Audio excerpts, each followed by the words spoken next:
Ui mua lúc ở nhá không nó nè.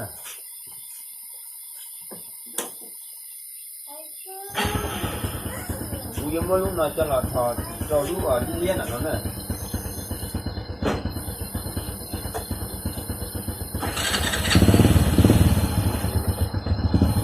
Nó nè, lúc đi liên nó nè. Ui mua lúc ở đất đất bên này cho là thò cho lúc đi liên nó nè.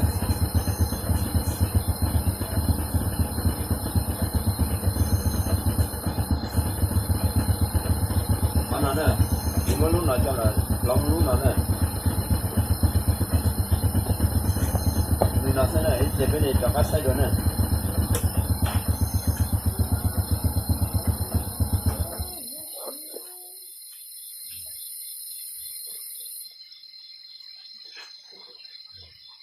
Thế rồi mình nhớ đấy tới nè. Cho họ cũng để tăng thọ lúc xe nào không gì.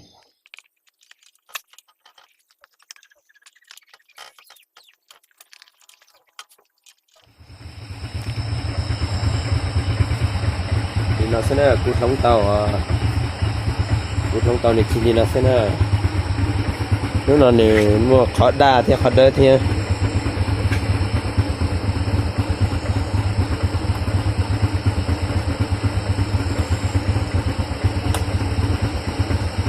mua đa thì mua đỡ thế nữa xem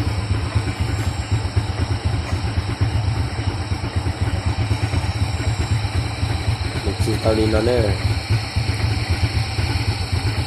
cũng mua luôn cả thầu cũng nhọc phí lòng gì cũng ở mua lòng luôn cả là lúc đấy là nè ta sĩ thành ra cũng họ mua lúc ở đây là cho là tròn là lúc đấy là chị cũng họ mua lúc đấy mua lúc ở đây là cho một tròn là lúc đây cho một tròn là lúc ở liên liên này lịch sử nó nè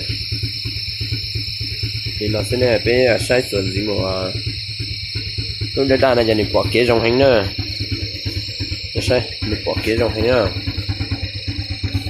giờ giờ bỏ hoa là có một tàu bây giờ chỉ bỏ hoa là có một tàu dòng hành mình bỏ kế dòng hành sai mình bỏ kế dòng hành nữa